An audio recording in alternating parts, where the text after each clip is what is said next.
नमस्कार मंडळी, मी प्रमिला तेलंग। पाहू शकता तुम्ही इथे मी कारले घेतलेले, धुवून स्वच्छ केलेले आहेत आणि वरचं ते कवर काढून टाकलेलं आहे। जे असतात ना दाण्या दाण्यासारखं, ते मी काढून टाकलेलं आहे।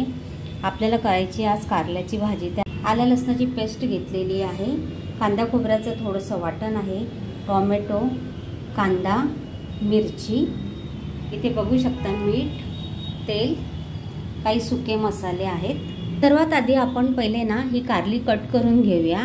आता कारली कशी कट करायची आहे ते आपण इथे पाहूयात। बघू शकता तुम्ही इथे असे गोल आकारामध्ये आपल्याला सर्व कारली कट करून घ्यायचे आहेत आणि त्यामधल्या अशा कडक बिया असतात ना त्या आपण अशा हाताने काढून घ्यायचे आहेत। हे बघा, अशा प्रकारे आता आपण सर्व कारली कट करून घेऊया।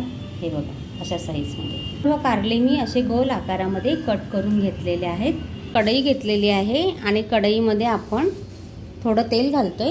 एक बघा इथे आपलं चांगलं तेल तापलेलं आहे, त्यामध्ये मी आता थोडंसं जिरं घालते। कारली आहेत ना ही सोडायची आहेत। कारली आपल्याला चांगली पहिले ना तेलावर अशी परतून घ्यायची आहे। त्यावरती थोडंसं आपण मीठ घालूया। मीठ घातल्यामुळे काय होतं, पाणी सुटतं। आणि आता बघा ह्या कारल्याला पाणी सुटेल मीठ घातलं तर। आपल्याला आता ह्या तेलात आणि मिठात हे कारली अशी शिजवून घ्यायची आहे। त्यावर आपण झाकण मारूया। पण यामध्ये मीठ घातलं आहे ना, तर मिठामुळे कसं पाणी सुटतं आणि आपल्याला मिठामध्ये आणि तेलामध्येच हे कारलं असं शिजून घ्यायचं आहे। त्यासाठी इथे गॅस कमी केलेला आहे आणि आता आपण यावर झाकण ठेवूया आणि कारली चांगली 10 मिनिट मंद आचेवर शिजून घेऊयात।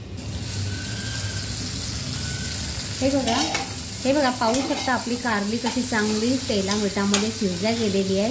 बघा इथे प्लेटमध्ये कारलं काढून घेतलेलं आहे आणि ज्या कढईमध्ये आपण कारलं शिजून घेतलं ना त्याच कढईमध्ये मी आता थोडं तेल घालते।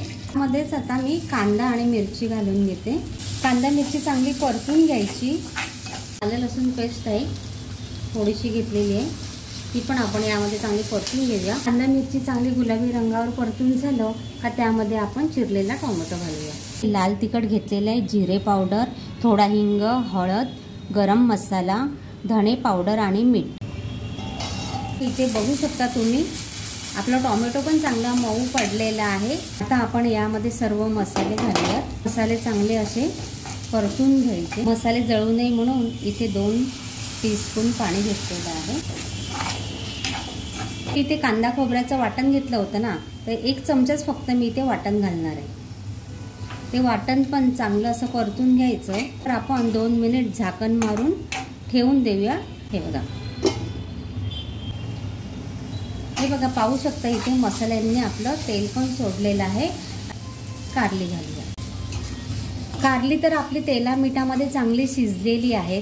अशी पद्धत तुम्ही वापरून बघा, कारलं अजिबात कडू लागत नाही।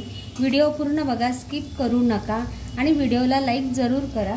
परत 2 मिनिट इथे झाकण मारून ठेवूया। इथे आपले 2 मिनिट झालेले आहे, आपली भाजी तयार आहे। त्यावर आता इथे कोथिंबीर घालूया आणि परतून घेऊया।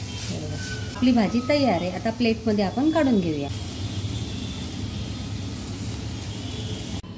हे बघा इथे आपलं कारलं तयार झालेलं आहे, अजिबात कडू लागत नाही। तुम्ही नक्की असं ट्राय करा आणि करून खा, चवीला पण एकदम छान लागतं। एक लाईक जरूर करा। धन्यवाद।